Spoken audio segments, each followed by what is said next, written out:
जी हाँ, नमस्कार साथियों। इस ऑनलाइन प्लेटफॉर्म में आप सभी का पुनः बहुत बहुत स्वागत है। ऐसे जितने भी मेरे प्रिय साथी हैं जो संविदा शिक्षक वर्ग 3 का तैयारी कर रहे हैं, उन सभी साथियों के लिए एक बहुत ही ज़बरदस्त टॉपिक लेके आया हूँ साथियों, जिसका नाम है अधिगम एवं अर्जन।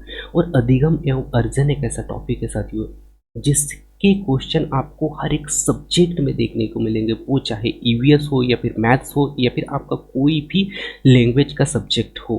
सो यहाँ से क्वेश्चन आपको देखने को ही मिलते हैं। तो आपको अधिगम एवं अर्जन को बहुत ही अच्छे से समझना चाहिए साथियों। यदि आप इस टॉपिक को बहुत ही अच्छे से समझकर क्लियर करते हो या समझते हो, तो कहीं ना कहीं इस टॉपिक से आप 2 से 4 नंबर पक्का कर सकते हैं। और हम यहाँ पे इस वीडियो के माध्यम से अधिगम एवं अर्जन को बहुत ही अच्छे से और बहुत ही डिटेल से यहाँ पे समझने वाले हैं। सो आप सभी से मेरा यही रिक्वेस्ट है कि आप बहुत ही अच्छे से समझें, जिससे कि आप के जो नंबर है यहाँ से कटेंगे नहीं, है ना। मैं लेके जाता हूँ साथियों आपको अधिगम एवं अर्जन की ओर। तो सबसे पहले हम यहाँ पे नज़र डालते हैं अधिगम एवं अर्जन पे, है ना। हम एक एक पे चर्चा करेंगे। सबसे पहले हम नज़र डालते हैं यहाँ पे अर्जन क्या होता है। यदि मैं अर्जन की बात करूँ साथियों, अर्जन क्या होता है। भाषा अर्जन एक ऐसी प्रक्रिया होती है ना, एक ऐसी प्रक्रिया होती है जिसके अंतर्गत बच्चा क्या करता है, अपने आसपास के वातावरण और परिवार में रहकर क्या करता है, भाषा को सीखता है। वह दूसरों से क्या करता है, अनुकरण कर कर सीखता है। तो भाषा अर्जन एक ऐसी प्रक्रिया है जिसके अंतर्गत बच्चा जो है अपने आसपास के जो वातावरण हो गया, परिवार हो गए, पास पास पड़ोस के लोगों के साथ में रह कर क्या करता है, भाषा को सीखता है और उनका क्या करता है, अनुकरण करके भाषा को सीखता है। तो यहाँ पे आपको समझ में आ गया कि भाषा अर्जन क्या है। भाषा अर्जन के माध्यम से बच्चा क्या करता है, वातावरण में रहकर या परिवार में रहकर भाषा को क्या करता है, सीखता है, जो कि सरल रूप से सीखता है, सरल एवं स्वाभाविक रूप से सीखता है। ठीक है। और आपको यहाँ पे याद रखना कि यह एक ऐसी प्रक्रिया है जिसके माध्यम से क्या करता है, यह एक प्राकृतिक प्रक्रिया होती है जिसके लिए इसके लिए क्या करता है, इसके लिए कोई औपचारिक साधन की आवश्यकता नहीं होती। साधन जैसे स्कूल हो गया या फिर कोई कोचिंग संस्थान, ऐसे कोई साधन की आवश्यकता नहीं होती है ना। यह एक प्रकार का क्या है, मातृभाषा है। यानी कि यह एक ऐसा प्रकार का भाषा है, मातृभाषा, यानी कि जो बच्चा उसकी जो माँ है, माँ से जो शब्द सुनता है, जो भाषा सुनता है, वही भाषा को ग्रहण करता है, जिसे हम कहते हैं मातृभाषा कहते हैं। तो यह हम कह सकते हैं कि यह एक प्रकार का क्या है, मातृभाषा या क्षेत्रीय भाषा है, जो उसके इर्द गिर्द आइट साइड में जो बोली जाने वाली जो भाषा है, उसे हम क्या कहते हैं, क्षेत्र भाषा कहते हैं। भाषा अर्जन भी क्या है, एक ऐसे ही हम मान सकते हैं कि यह एक मातृभाषा या फिर क्षेत्रीय भाषा है। ठीक है। उसके बाद में भाषा अर्जन के कुछ महत्वपूर्ण बिंदुओं पे हम यहाँ पे नज़र डाल सकते हैं। भाषा अर्जन की यदि मैं यहाँ पे चर्चा करूँ, भाषा अर्जन की वह प्रक्रिया, भाषा अर्जन वह प्रक्रिया है जिसमें कि बच्चा जो है सहज एवं स्वाभाविक होता है। भाषा अर्जन कैसे होता है, सहज एवं स्वाभाविक होता है, ये आपको यहाँ पे याद रखना है। इसमें किसी व्याकरण की आवश्यकता नहीं होती है। जैसे कि आप यदि इंग्लिश सीखते हो या फिर कोई लैंग्वेज सीखते हो जिसमें आपको व्याकरण की बहुत ही ज़्यादा आवश्यकता होती है, लेकिन अर्जन में ऐसी कोई आवश्यकता, कोई व्याकरण की आवश्यकता नहीं होती। जब आप मातृभाषा सीखते हो, जब आप किसी बच्चे को देखते हो वो लैंग्वेज सीखता है, तो उससे व्याकरण की कहीं आवश्यकता नहीं होती है ना। अर्जन हमें आपको याद रखना है कि इसमें व्याकरण की आवश्यकता नहीं होती है। और भाषा अर्जन में सर्वाधिक महत्व किसका होता है, परिवार एवं समाज का होता है। कि बच्चे के आइट साइड पे जैसा भाषा बोला जाएगा, बच्चा उसी भाषा को क्या करता है, सीखता है ना। और उस समाज के द्वारा बोला जाने वाला भाषा को क्या करता है, ग्रहण करता है। ठीक है। यहाँ पे आप समझ चुके होंगे कि भाषा का जो संबंध, भाषा अर्जन का संबंध कैसा होता है, सहज एवं स्वाभाविक होता है और इसमें व्याकरण की आवश्यकता नहीं होती है। और यह जो है परिवार व कैसे होता है, समाज से सीखता है, परिवार व समाज से सीखता है। ठीक है। ये आपको यहाँ पे याद रखना है। इसके पश्चात मैं लेके चलता हूँ आपको भाषा अधिगम की ओर। तो आपने भाषा अर्जन को बहुत ही अच्छे से समझा होगा। अब मैं लेके जाता हूँ भाषा अधिगम। तो यदि मैं भाषा अधिगम की बात करूँ साथियों, भाषा अधिगम का तात्पर्य क्या होता है, सीखना, है ना। भाषा अधिगम का तात्पर्य क्या होता है, सीखना। क्या होता है, सीखना। ठीक है। और किसी भी प्रकार की अधिगम की प्रक्रिया कैसे होती है, जीवन भर चलती रहती है। यदि आपने एक बार सीख लिया तो वह प्रक्रिया कैसे कैसे होती है, वह जीवन भर चलने वाली प्रक्रिया है। ठीक है। तो ये भी क्वेश्चन आपको पूछा जा सकता है, ठीक है। सो जैसे कि आपको यहाँ पे आप देख पा रहे होंगे कि यदि कोई बच्चा सीखता है, जन्म में जो सीखता है वह प्रक्रिया ऐसी होती है जो कि उसके जीवन भर चलते रहता है, ठीक है। इसके पश्चात इसमें औपचारिक साधन का प्रयोग किया जाता है। औपचारिक साधन का प्रयोग किया जाता है, जैसे कोचिंग संस्थान हो गए या फिर स्कूल हो गए या फिर अन्य कोई अ, जगह, अच्छा जगह जाके जो है हम सीखते हैं, उसे हम क्या कहते हैं, अधिगम करते हैं। तो इसमें एक साधन की आवश्यकता होती है, ठीक है। जैसे कि आप यहाँ पे देख पा रहे होंगे स्कूल, ठीक है, जो कि क्लास एक साधन का माध्यम हो गया, जिसमें कि स्कूल हो गया है ना, जिसमें जो बच्चा जो बच्चे बच्चे को हम क्या करते हैं, एक साधन के रूप में एक माहौल देते हैं और वहाँ से बच्चे क्या करता है, अधिगम करके सीखता है, ठीक है। और भाषा अधिगम के नियम, और इसमें नियम और व्याकरण की बहुत ही ज़रूरी होती है, क्योंकि बिना व्याकरण और नियम से हम अधिगम को सीख नहीं सकते, कोई अन्य भाषा को सीख नहीं सकते हैं। तो कोई भी अन्य भाषा, जैसे अगर मैं हिंदी की बात करूँ या फिर इंग्लिश की बात करूँ, तो इसे सीखने के लिए आपको व्याकरण की बहुत ही ज़रूरी है, क्योंकि बिना व्याकरण से आप शुद्ध भाषा को नहीं सीख पाते हो, ठीक है। तो ये आपको यहाँ पे याद रखना है। इसमें यानी कि इसे क्या कहा जाता है, द्वितीय भाषा के रूप में भी माना जाता है। भाषा जो सॉरी अधिगम जो है, इसे द्वितीय भाषा के रूप में माना जाता है। द्वितीय भाषा मतलब वह होता है, सबसे पहला जो भाषा आपका, कोई भी एक भाषा जो होता है मातृभाषा, ठीक है। जैसे आपने, आपका मातृभाषा है हिंदी, है ना, यदि आपका मातृभाषा हिंदी है, तो सेकंड भाषा क्या होगा आपका, या तो इंग्लिश हो सकता है, या फिर आप जो भी अदर भाषा सीखते हैं वह आपका सेकंड नंबर का भाषा होगा, ठीक है।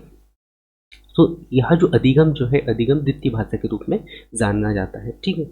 ये आपको यहाँ पे याद रखना है। इसके पश्चात भाषा अधिगम से संबंधित कुछ महत्वपूर्ण तथ्यों से भी रूबरू कराता हूँ साथियों। जैसे कि आप यहाँ पे देख पा रहे होंगे कि भाषा अधिगम में क्या होता है, इसमें भाषा के नियम को सीखा जाता है। सबसे पहले हम क्या करते हैं, इसमें भाषा के नियम को सीखते हैं, है ना, भाषा के नियम को सीखते हैं। और भाषा अधिगम कैसे होता है, औपचारिक भाषा अधिगम जो है औपचारिक शिक्षा के द्वारा सिखाया जाता है, औपचारिक शिक्षा के द्वारा सिखाया जाता है, जैसे आप इमेज में देख भी पा रहे होंगे, ठीक है। और भाषा अधिगम विद्यालय में प्रारंभ होता है। कहाँ पे प्रारंभ होता है, विद्यालय में प्रारंभ होता है, ठीक है। और भाषा अधिगम में बच्चे जो है बच्चों को क्या करना होता है, प्रयास करना रहता है। एक प्रयास के माध्यम से ही बच्चा सीखता है, ठीक है। और इसमें व्याकरण की आवश्यकता होती है, जैसे कि मैंने आप लोगों को स्टार्ट में ही बता दिया था। और भाषा अधिगम में शिक्षक जो है, विद्यालय हो गया, है ना, विद्यालय हो गया, या फिर पाठ्य पुस्तक हो गया, है ना, कहाँ, पाठ्य पुस्तक, शिक्षण पद्धति आदि की भूमिका को निभाते हुए भाषा अधिगम यहाँ पे कराया जाता है बच्चों को, ठीक है।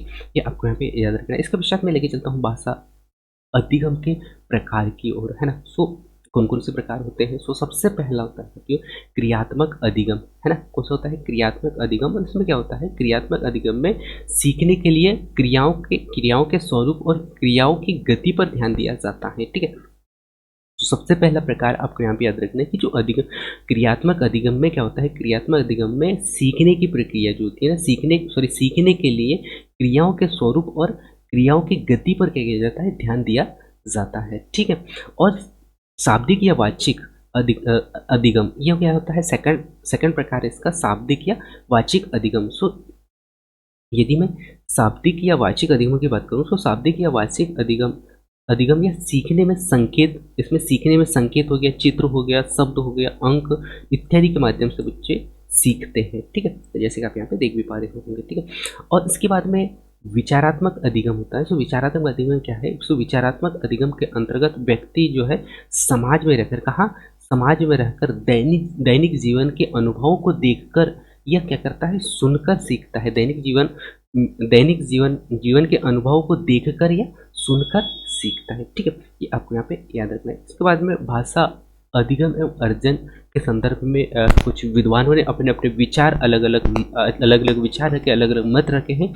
उन सभी का सभी जो विद्वानों के मतों को हम यहाँ पे देखते हैं। सो सबसे पहले नज़र डालते हैं वाइगोत्स्की के अनुसार कि वाइगोत्स्की ने क्या कहा है, ठीक है, भाषा अधिगम एवं अर्जन पे। सो वाइगोत्स्की महोदय कहते हैं कि बच्चे की जो भाषा जो होती है ना, समाज के संपर्क का ही एक परिणाम है। सो वाइगोत्स्की महोदय कहते हैं कि बच्चा जो भाषा सीखता है वह समाज के संपर्क में आने से ही सीखता है। अर्थात इन्होंने कहा है कि बच्चे की जो भाषा जो है समाज के, कैसे, समाज के साथ संपर्क का ही एक परिणाम है। ये जो है वाइगोत्स्की महोदय मानते हैं। ठीक है, इसके बाद पश्चात नेक्स्ट अगला जो विद्वान है जिसका नाम है प्याजे महोदय, है ना, जिसका नाम क्या है प्याजे। और प्याजे क्या कहते हैं कि भाषा जो है अन्य संज्ञानात्मक तंत्रों की भांति, है ना, अन्य संज्ञानात्मक तंत्रों की भांति परिवेश में रहकर परिवेश के साथ अंतक्रिया के माध्यम से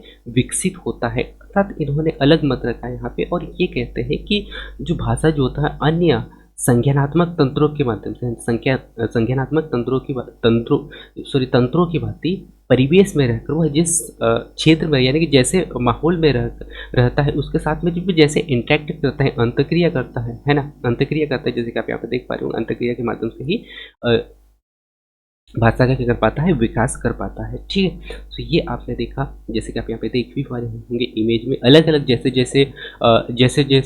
जैसा उसे परिवेश मिलता है उसी परिवेश के अकॉर्डिंग क्या करता है, वो अंतक्रिया करता है, अंतक्रिया के माध्यम से सीखता है। ये किसका मानना है, ये प्याजे महोदय का मानना है। इसके पश्चात चोम्स्की महोदय क्या कहते हैं, इनका मानना है कि ये मानते हैं कि भाषा अर्जन की जो क्षमता जो होती है बालकों में कैसी होती है, जन्मजात होती है। ये क्या मानते हैं कि बालकों में भाषा अर्जन की जो क्षमता जो होती है कैसी होती है, भाषा अर्जन की क्षमता कैसी होती है, जन्मजात होती है, और वह भाषा की व्यवस्था को पहचानने की शक्ति के साथ में पैदा होता है। ये किसका मानना है, तो ये चोम्स्की महोदय का मानना है। ठीक है, तो आपको हर एक पॉइंट को आपको बहुत ही अच्छे से समझना होगा। इसको मैं पुनः फिर रिपीट करता हूँ कि चोम्स्की महोदय क्या कहते हैं कि भाषा अर्जन की क्षमता जो है बालकों में कैसी होती है, जन्मजात होती है ना, जन्मजात होती है, और वहाँ भाषा की व्यवस्था को पहचानने की शक्ति के साथ में पैदा होता है। ठीक है, तो यहाँ पे हमने बहुत अच्छे से, बहुत ही डिटेल से मैंने आप लोगों को यहाँ पे बताने का प्रयास किया, साथ ही आपने बहुत ही अच्छे से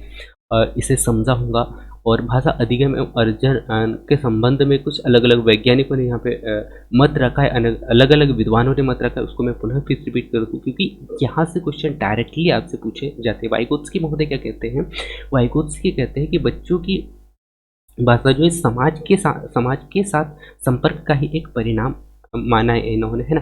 और यही भी प्याजे महोदय कहते हैं कि भाषा जो है अन्य संज्ञानात्मक तंत्रों की भांति परिवेश के साथ अंतक्रिया करके जो है बच्चा सीखता है। ठीक है, इसके पश्चात नेक्स्ट अगला चोम्स्की महोदय कहते हैं कि भाषा अर्जन की जो क्षमता जो है बालकों में जन्मजात होती है, अर्थात वह भाषा की व्यवस्था को पहचानने की शक्ति के साथ में क्या होता है, जन्म लेता है। ठीक है, तो यहाँ पे मैंने अधिगम एवं अर्जन को बहुत ही अच्छे से समझाने का प्रयास किया। सो मैं उम्मीद करता हूँ कि आपने बहुत ही अच्छा से इसे समझने का प्रयास किया होगा। अब आपका वो चाहे भाषा अधिगम हो या अर्जन हो, आप इससे नंबर गलत करके नहीं आओगे, है ना।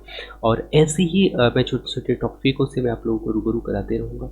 ये एक मेरा पहला प्रयास है जो कि मैंने अधिगम एवं अर्जन को अच्छे से एक्सप्लेन करके आप लोगों को बताने का एक छोटा सा प्रयास किया है। और ऐसे ही नए नए टॉपिक यदि आप चाहते हो तो आप इस चैनल को सब्सक्राइब कर सकते हैं, जिससे कि आपको हर एक अपडेट के साथ में नए नए क्लासेस मिलते रहेंगे।